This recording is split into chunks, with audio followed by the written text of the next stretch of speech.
Welcome to the Roar Mindset, Leading Through Chaos. I'm Peter Brandberger. For nearly 3 decades, I've led teams and programs through the messy middle, where disruption is constant and control is an illusion. Today, I help leaders embrace chaos to turn disruption into an advantage. On this podcast, you'll hear stories, insights, and strategies to help you stop fighting disruption, lead with clarity, and thrive in uncertain times. Today's guest is somebody I've shared a leadership journey with for decades. First as lab mates during our time at Lehigh University, then as roommates in Arizona, and as co-workers for many years at Intel. Hamid Azimi is now the Senior Vice President of Advanced Packaging and Foundry at Marvell, where he leads the development of next-generation packaging technologies after coming out of a brief retirement. Hamid spent nearly 30 years at Intel, where he served as Corporate Vice President and Director of Substrate Packaging and Technology Development, amongst other roles. He played a critical role in delivering breakthrough innovation as a renowned technical leader with over 40 U.S. patents. Although, as you'll see in today's episodes, he's pretty humble on this point. What truly stands out to me in his career is the way Hamid leads. We talked through some of that today, and Hamid shares stories of growth, micromanagement, empowerment, and creating high-performing teams. He shares what drew him out of retirement, how he builds trust and humility in teams, and how bold decisions help deliver complex programs under pressure. He reflects on what truly endures in leadership, and I'll save that for him to explain to you because it's remarkable. Enjoy.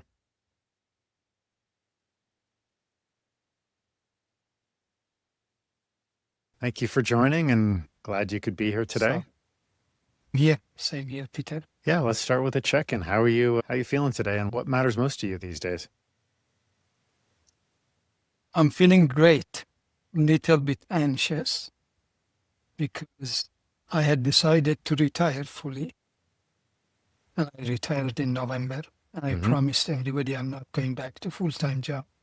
And recruiters came to me and I said, I'm not going back to full-time job. I started a few technical advisory board here and there till something came up that was too exciting to say no to. Wow. So that's what is on my mind right now, and I'm 10 days away from a starting job. Wow, jumping back into it. Yeah, I always had focused on my health, even my Intel job. But I wanted to add the element of family more to it, spending more time with kids, grandkids, and rest of the family who are mostly not even in use. So now what is on my mind, how will I be able, I will balance this, but how will I be able to balance this? That will be a challenge. Yeah, I like the conviction that you will be balancing it. That's great. It's great to hear. I have, Yeah, how are you feeling about jumping into something new, taking a leap? honestly, I rejected a few things till this came along. I still said no to it, and I sent them to one of all the staff members, and he decided not to. They came back to, and when I look at it, there is a lot of learning for me involved in this new job that I didn't have the opportunity in the previous job. Those type of learning, that's what excites me. The second thing is that I think I still can. What matters to me is I think I grow when I can grow other people. And this job will provide that opportunity significantly for me to go make a team, leadership team, like while learning from them, also help them to become a better team, like what I did at Intel. That's the part that I'm the most proud of, and I hope I can repeat that here. Yeah. And are you a little scared about what this may be, is taking this leap? Not really. There will be a lot of learning, new learning, but why should I be scared? I have ChatGPT at my hand these days. That's your You leadership remember- secret? Yeah, you remember when we then in Lehigh and we had just started at Intel. Always I had to come to you or John Buzek for questions. I don't need you guys anymore. I asked Yes. ChatGPT. Yeah. And for everybody, Hamid and I we had the same professor back at Lehigh, and then we both took the first jump or the first leap together into Intel. And then we lived together actually for 6 months or so. And we've had a long career kind of weaving in and out of Intel together. How about some time maybe where taking a leap was a little more scary back in your career? And do you have any stories that you could talk about how to share with other leaders about how to overcome some fear? Many of those. Some of them didn't end up that well in the beginning.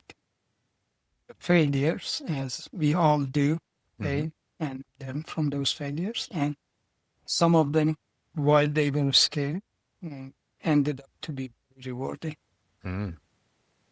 I mean, even the failures, we call them failures, but honestly, those are the ones that made who I became. Mm. They taught me a lot. Maybe I started the first one. I had an intern when I joined Intel, right after a month or two or a short time. They gave me an intern allocation, and I hired the guy. And then when I become a manager, he became permanent employee 6 years later. And it was the first time I had become manager or first line manager. And by then I had a little bit of technology, and I had learned to do things myself without letting other people do it. And first time you become a manager, some people like me who don't have the talent of being a good manager, they start micromanaging. And I micromanaged this guy who spent almost 30 years of his career with me, starting back then. Till the day I left Intel, he was with me. And now he's a successful VP at a different company. Left after I left. So the story short is that it came the phone call, the 360 feedback, and my manager sat down with me and said, "You're doing very well, except in one area. And it's the area that I expected you to do the best." I said, "Which one is that?" He said, "You micromanaging people." And I just become a manager. I was wise enough to take the feedback positively. And I guess my manager, while I trusted him 100% on whatever he told me, because he was an excellent leader. He told me that, "Hey, if you don't fix this, next year you and I will not have this conversation. You won't be here to have this conversation." Pretty So direct, because huh? I trusted him, Yeah. I took it to my heart. And Yeah. I mean, we've seen this a lot as, as great individual contributors get promoted into manager, you have to change your mindset. You're not managing your day to day. You're actually managing others. And that's stepping back, not having as much control, and shifting into really, to me, a different mindset. I think we've both seen how sometimes it's successful and sometimes it isn't. So I guess it's nice to get that feedback early on. yeah. It's the good thing about a good leader like the one I had was that he was brutally honest. He will encourage me, empower me when needed, and he will give me a straight feedback when it needed.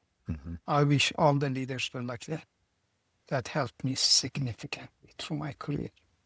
Yeah, we've also seen people who won't give feedback because they're worried about how it's going to be taken. And one way to look at feedback is you're actually giving the gift, and postponing that actually hurts everybody. Hurts you, hurts Absolutely. them. I've experienced where giving that feedback, even if it gets them to a new position, in other words, they leave, I've seen a lot of them thrive in that new space. So it's really, how do you shift from what you're doing and into something better? And giving feedback is a gift. I like that term. What other stories? I know you have some more stories, taking on some bigger and bigger projects. Yeah, maybe I just talked about a good leader. Maybe I give another example of him. And it was after I took my first sabbatical. I came back and I felt like the work is being done. The team has been doing such a fantastic job. Me being away for 10 weeks. And I just was browsing the web. And next I know, my boss's boss saw that and he said that, Dr. Azimi, it seems you're bored, you have nothing to do. And we laughed. And 30 minutes later, I get a call from a conference room. And I'm told by my boss, come here. So I go there. Let me pause you there. And Were you feeling nervous about going into a conference room with your boss? I was very nervous Yeah. because 30 minutes before that, I was caught by my boss's boss that I'm browsing. Yeah. I was browsing legitimate sites by Circuit and so forth. But there's all kinds of possibilities. They could be celebrating what a yeah, great job you did. To me, it's a celebration when you're able to leave for 10 weeks and come back and the team has that continued on. that was what I told my boss's boss. I Yeah. said, hey, you should thank me because the team has done a good job and I'm letting them do it. Because why should I go and interrupt it? Yeah. Yeah. All right, I'll let you jump back in your first of story all- when you walk into the conference room. Yeah, I walk into the conference room and I see my boss, my boss's boss, and another gentleman who at the time was managing, I don't know what we called them then. It wasn't the typical Intel platform. It was mobile, Yeah, non-standard kind kind of. of things. yeah, non-standard platforms. So they told me, hey, we have picked you. They were 3 hours sitting and I go there and my boss says, Hamid, we have decided that you this is a project called X and we have decided that you will come and finish this project. It has supposed to be the minus 49.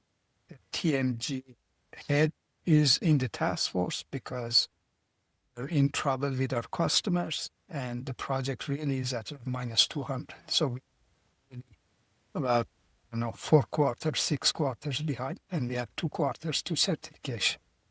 Yeah, so for everybody, Rev 49 is, I don't know, roughly halfway through, I think, the development cycle, if I remember, from 20 years ago or so. And 200 is really way at the beginning. So Hamid's describing a, I don't know, several-year process that is behind. Yeah. And honestly, the project, the platform, the project was all about assembly test of a multi-die stack flip chip wire bond combined. And I know nothing about. I was the substrate guys. That's all I knew. Mhm. The most I knew about assembly was C4 flux. So I was frozen in my place. I just didn't have word what to say or not. But the 3 big guys are sitting there. All I could say was, so. And I just left the room. Yeah, so Just you're left sitting the here room. with a project that's way behind schedule, and it's a technology that, for those who don't know what Hamid just described, is super complex, and you don't have a lot of current understanding of all that technology, manufacturing beyond one part of it, the substrate. So it's, I don't know, at Absolutely. least a triple whammy, if not more. So I go to my office and I have my head in my hands. And after thinking about 10 minutes, saying that what the hell happened, I was hoping at least I will have a week of rest after coming back from sabbatical till I get in the game again. And I said, okay, I just go talk to my boss. Mm-hmm. So I go to his office and I say, what the hell did you do? I know nothing about this. Says, Hamid, if I didn't trust that you could do it, this is what I want you to record. If I didn't trust that you could do it, I would not have nominated you. Yeah, that's a I've powerful done statement. nothing in this area, but he trusts me. That alone was boost to my confidence. And the next thing I said, I need the way you guys this is a disaster. If I have to go every week, report to the head of TMG on the status of task force, I need the best. He said, unlimited resources, Hamid. You want the whole ATDS staff? ATDS staff, attend your task force. See, he trusted me and he fully empowered. Yeah. Obviously, I didn't need ATDS staff. I needed the experts who could solve problems. Yes. Yes. Yeah. Yes. Nothing against ATDS staff. But yeah, You that pulled in the is right thing. To me, this reminds me, like, one of the things I talk to leaders is when you get a request, you have to make sure you can actually go do it. And a lot of people will jump to a yes. And the one I love is the yes if. And so it's, yes, I can do it if I have these resources or if I have your support. It sounds like you had all this in this case. You can pull in whoever you needed and to make it successful, at least what you thought was successful at the time. actually, believe it or not, something that was like 6 quarters behind and had only 2 quarters left. He delivers that in 2 quarters because all the right resources came to help. I didn't do much, honestly, then rather than getting the right team together and empowering them too. I didn't know the answer to the problem. I knew they would. And when they brought the answer, I didn't try to be the right guy in the room. Yeah. They were the guys. And I listened to them. I took whatever recommendation was coming from the team to the task force. And the first time I went back to the task force, actually, I think corporate quality team was running the task force because now customer was involved. And the head of the corporate quality team was in that task force. The first one pager I put up there said, guys, I'm not certifying this platform unless you allow us to make all these 3 changes. And I know exactly what those 3 changes are still. And these guys were shocked. Said, my assessment is that it can't be without these changes. And one of them was silicon design change, the SOS tree change. Which is a major change. I mean, I assume all 3 of these were very significant changes 2 months out. They were all 3. It was a major change to all these 3, to the whole platform. But you know what? Because I was so convinced that this has to happen that they agreed. I want to take you back to your statement that, I didn't really do much. You said that you didn't really do much. And here's what I think you did, just playing it back. One is that trust and empowerment that you were given from the leaders and supporting people around you. You turned around and did that to your team. You brought in the people, you brought in the experts and trusted their at least input, maybe not every decision, but you trusted their input. And then the other piece is you took some very bold actions going in front of how I would describe it, knowing your situation, is you had to go into a very difficult team that had a lot of different perspectives of what should get done and said, these are the 3 things that need to happen with conviction. By the way, in that meeting, we had VPs of Intel, and I was a grade 8 or 9, I don't know. Yeah, which is what, 4 levels below a VP at the time or something like that? VP. I was nobody. Yeah, you were bold. You took bold action. So I wouldn't call that nothing. Well, I mean, from a technical problem solving, and I'm being honest, I didn't know much about the assembly. I didn't know much about 50 micron die. 6 of them stack on top of each other. All I knew was flip chip.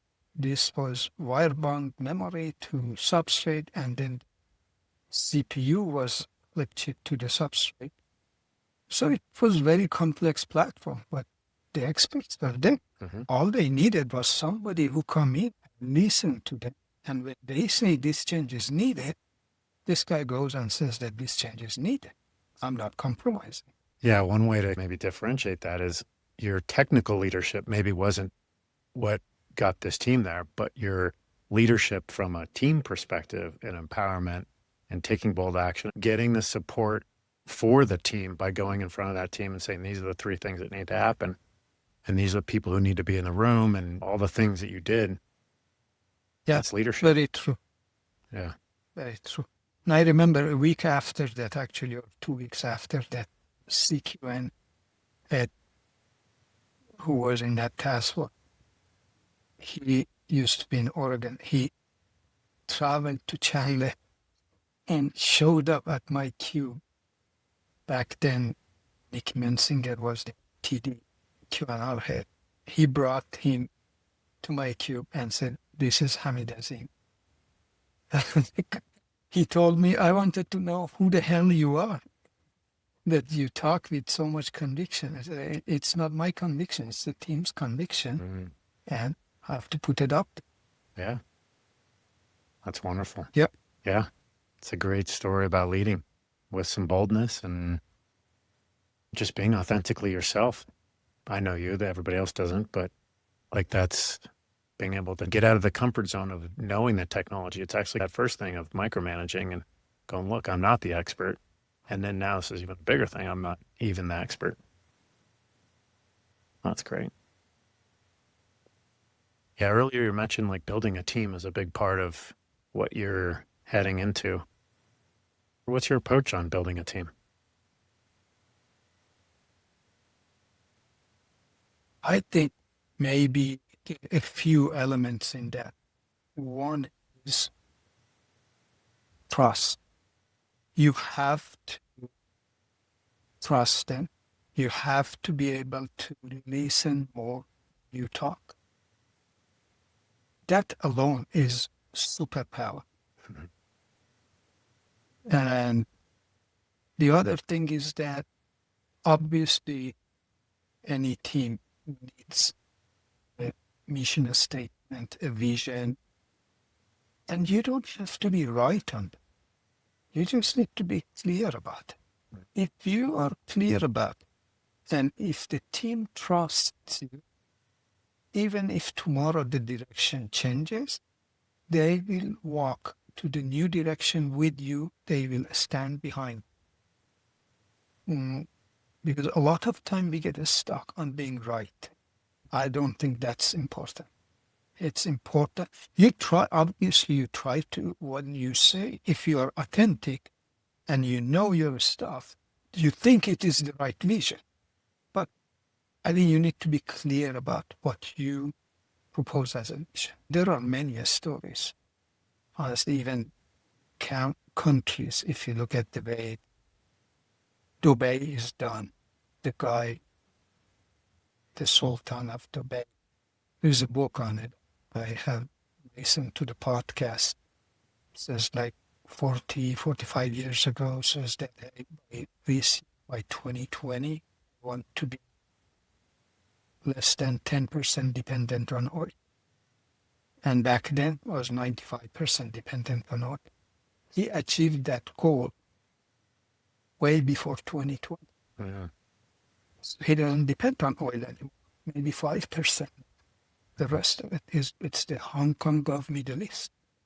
And when you listen to his stories, is all about that vision that he had, that mission statement that he has, and he put a team together that he trusted and they trusted him, and he had a clear vision.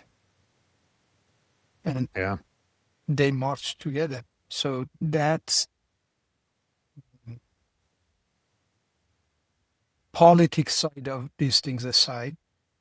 I'm just talking about the leadership style and how authentic he was. And the other things that he did is that when you look and listen to the podcast, he never promised his people the things till he actually finished them and then talk about it.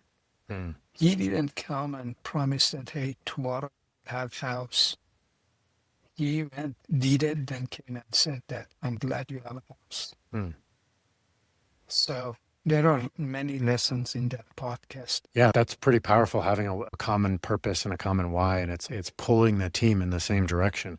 And I say Mhm. that instead of having to get to the exact same thing, because I imagine there's no way Dubai back then could have been envisioned the way it is today, detail wise, how that happened, et cetera. But it's okay, we don't want to be dependent upon oil. Like, the solution to it probably evolved many times, I'm guessing.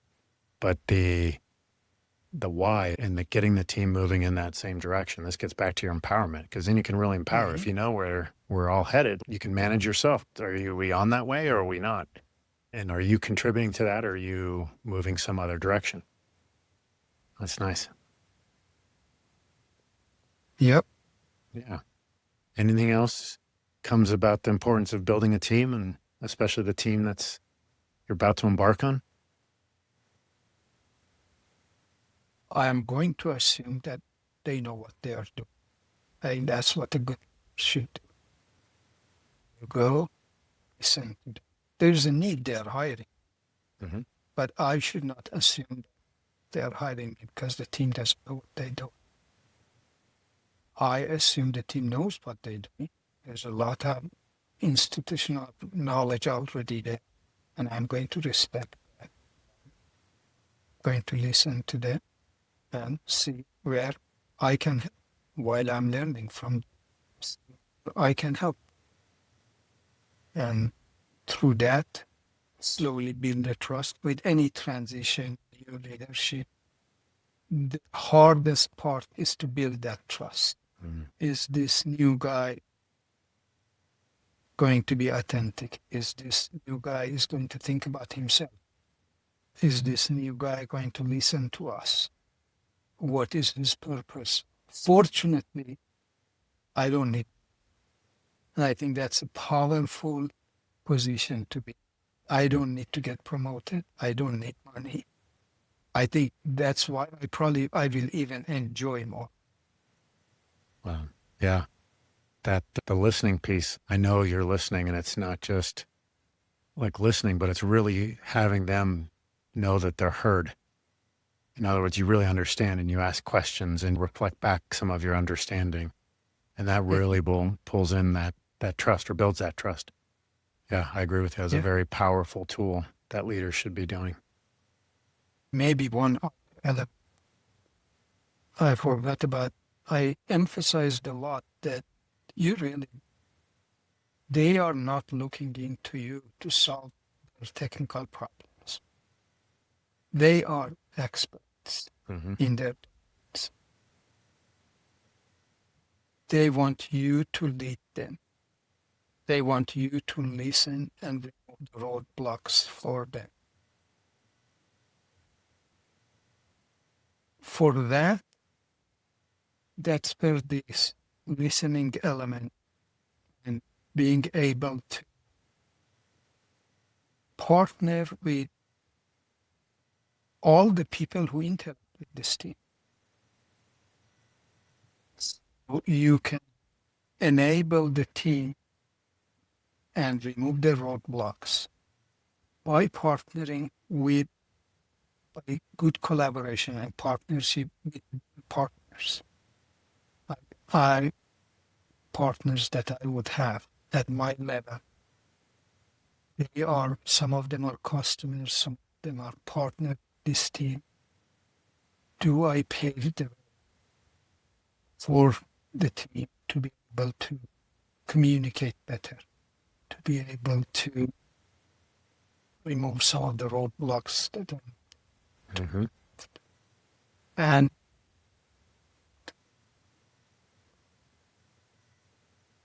when I look back at Intel, nobody will remember or very little what I did technically. Who cares what that project was in 2004 or 5 that I just talked about? The technical aspects of that project, even if it was a technology breakthrough then, Mm-hmm. now seems like a very simple puzzle solve. That won't matter. But how I made that team feel, how I made my entire staff, my entire department feel after I leave, that is what in their mind forever. That's beautiful. And I go with that mental set. I go to this new job. From the moment I start talking to these folks that, hey, how do I make them feel? That's what would matter. That is, yeah. It just reminds us that, yeah, we as humans remember a lot more about how we feel as opposed to the details. So that's a good reminder to leaders is I think one of the things that came to my mind when you were talking there is you're not forcing your agenda. You're not forcing your opinion. You're not getting them to do something that's against maybe you can convince them through some influence. Your objective is not to make everybody do what Hamid wants. Your objective is to have this vision and have the trust of the team that, hey, they're going to be moving in this direction. And if they're moving that direction, then yeah, management becomes a lot easier, performance management, right? Yeah, I think at the end of the day, let's be realistic. At the end of the day, this is a business. You have to get results. But what I'm trying to say is that the best way to get results is to get the trust. Is to have a clear mission, agenda, and so they buy into it. There are so many studies that says if you want to have a successful plan, you have to get at least 30% of your department be able to repeat what you say. Which means they buy into it. It's not just repeating verbally, meaning they buy into it. So they become the advocate for it. And they make the next 30%, then the next 30%, and so forth. They do this, then you get business results, you get happy people, you get people who feel good about themselves. And by the way, it doesn't mean that everybody agrees with you in the direction, but sometimes I didn't agree with my manager in the direction, but I went and did it because the way he treated me with regard to that convinced me that, hey, it's my job. I have to go do this. And at the end, actually ended up to be fine. And if it wasn't, again, I didn't blame him that you were wrong. It was a decision was made collectively. You disagree and commit, but then you follow through. The key is, did he make me feel to be part of the process? Or he decided unilaterally? You don't want a second. Yeah. Yeah. Yeah. And it's the difference between being like listening to somebody and just agreeing with them. Like when you listen, you don't have to agree with them. You just have to be curious about what their perspective is and understand it. And then take that in. And if it's not what's fitting into the larger scope or your perspective as a leader, articulate why. And then you can get it. I think that, to me, what I've found is that when you do that process of listening and being curious, and even if you don't go with what they said, they're a lot more committed because at least they've been heard. Absolutely. Instead of keeps shouting whatever they were trying to say. But if you heard, like, there's no reason to shout. Not absolutely exactly shout, but continue to say the same thing that they're not listening. So can be more efficient too. And the other thing I learned through the process was that it is so beneficial to make sure that you have the people on your team that are smarter than you. And by smarter, I don't mean book smart. There are so many aspects to running a business that nobody can be good at all of them, can be the best at all of them. I think you need to have a team that each one is the best at one of these aspects. So the collective team is the best. When I look at my staff without naming them, I had somebody who the team was technical. Overall, the team was all technically good in their own area. By the way, they were technically, all of them, they were better than me. I have told them this many times. One of them was very people-oriented. And people loved him for that. And he wasn't as cutthroat on getting things done. He will be slightly softer, I would say. Okay, but he had the aspect of being best with people. Listening like I could never come close to him. He was so patient in listening. I had somebody who was cutthroat in getting the job done. I had somebody who was role model in schedule and discipline. Don't let anybody to miss this time.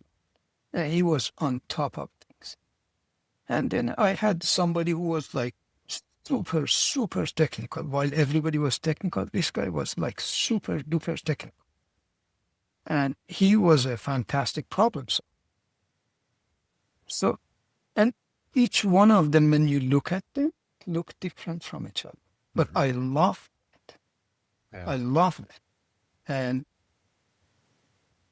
it was like the best combination I could ask for. And I would learn from each one of them on every one of these aspects every day. Yeah, I I'm like not that you- exaggerating. Yeah, I like you bring up to differentiate between their technical or maybe even their roles, like their formal roles of what they did, but more of their style of conflict and how they achieve things and their superpower, that their non-technical superpower, and and knowing that as a leader and when to leverage it, but also to have all of those minds in the discussion, at least for the bigger items, when you need everybody's perspective, even though it may not be their area, bringing in this different way of approaching things and dealing with people. Yeah. That's interesting. Yeah.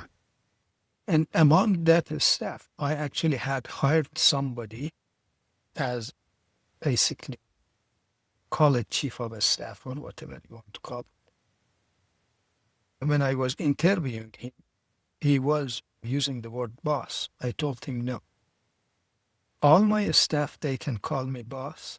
I don't want you to call me boss. You're going to be my partner. I want you to sit down, besides other jobs, real job that you will have. In the meeting that we are sitting, after the meeting, I want you to give me feedback. Did I talk too much? Did I let people down? Did I let people talk? And that goes back to that listening and making people feel how you make people feel. It helped me tremendously. Plus, you were inviting in feedback. That's Oh, a absolutely. lot of people don't want feedback and do a lot of unnatural things to actually prevent it. Or when they do receive it, they don't look at it as a gift, like we talked about earlier. Those are such gifts to be able to give and get feedback. Talking about trust, asking your team like, hey, I want feedback all the time. That's a huge thing to build trust. Yeah. Yeah. So that, especially as the department was growing significantly, I thought, okay, and my department was 300 people, I could manage that myself. But I feel I'm lacking in some areas, and I brought him, and it helped me significantly. So you need to have people, especially if you have a large organization, relatively. Mine was like 700. You need to have somebody on your staff that you trust, and he trusts you, and he's not afraid to give you feedback. Everybody on your staff should feel that. Mm-hmm. But you need to actually have somebody who is job is do this plus the other things that he has to do for the department. His job is really to make sure that you stay in line. Yeah, that candid feedback.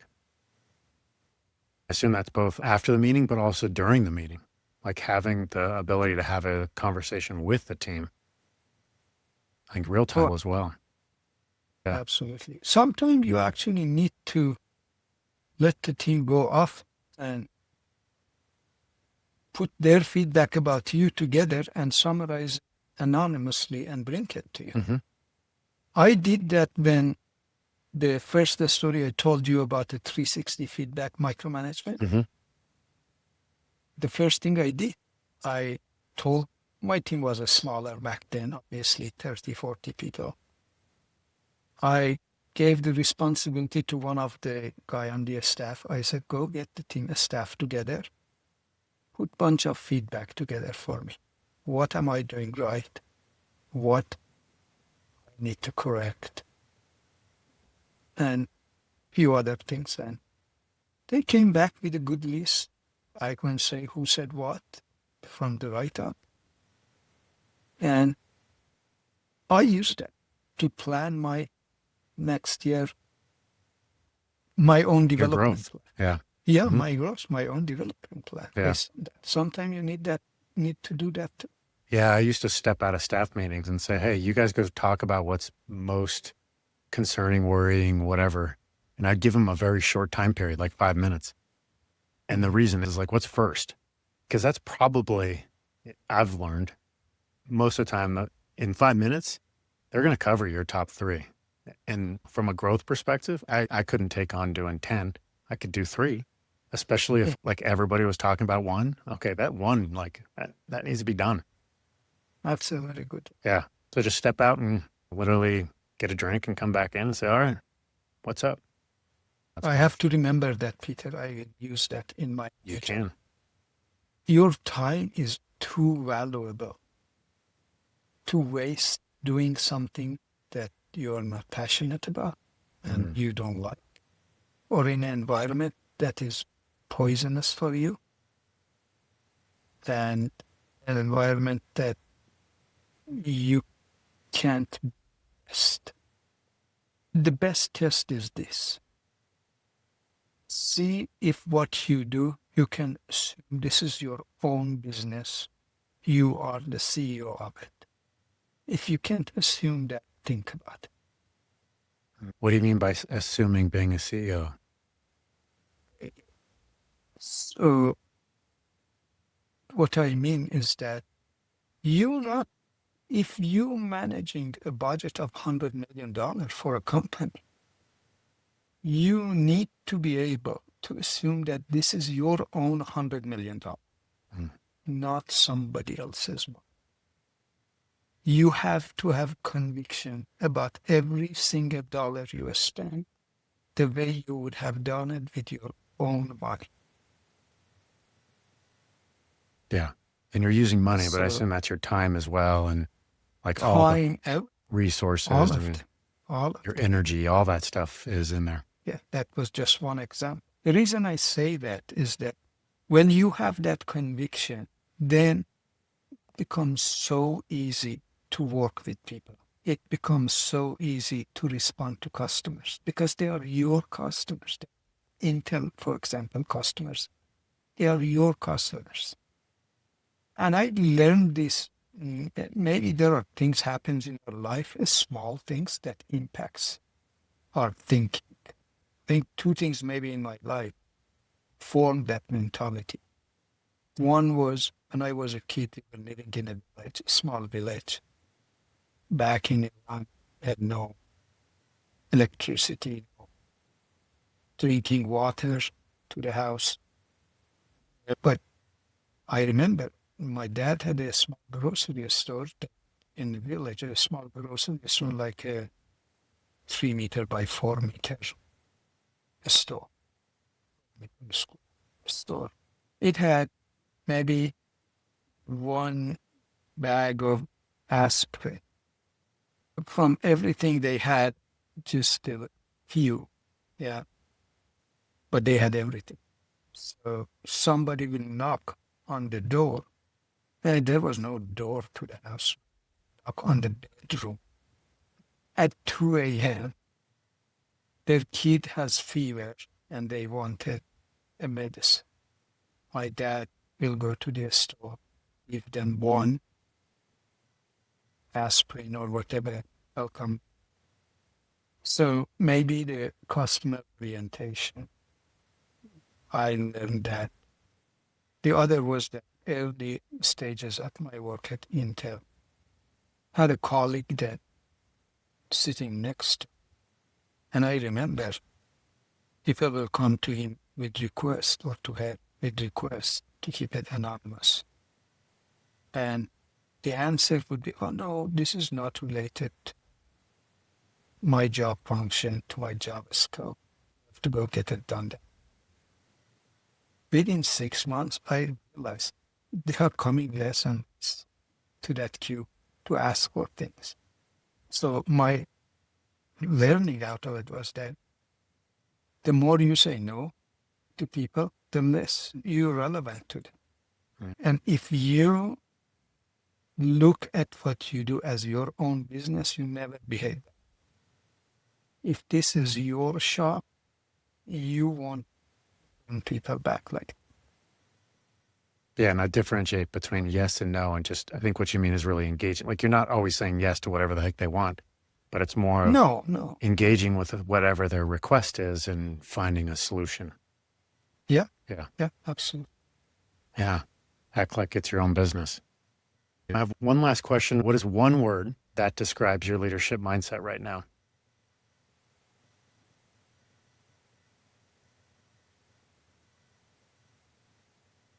Trust.